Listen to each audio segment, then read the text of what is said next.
बहुचर्चित phone tapping प्रकरण आणि या प्रकरणी नाना पटोलेंचा मानहानीचा दावा रद्द आहे। रश्मी शुक्लांविरोधातील मानहानीचा दावा रद्द आहे।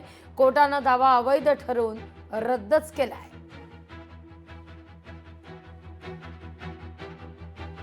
या सगळ्याविषयी अधिक माहिती घेऊया आपले प्रतिनिधी ज्ञानेश्वर पवार यांच्याकडून। ज्ञानेश्वर, काय अधिक माहिती?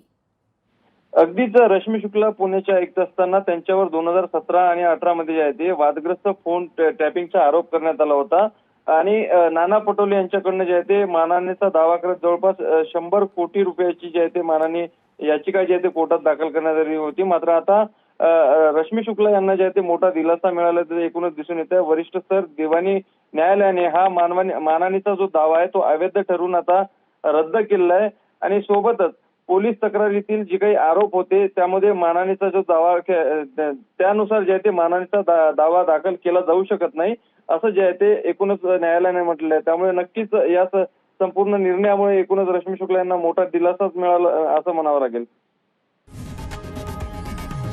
लोकशाही मराठी ऐका, पहा, जागरूक रहा।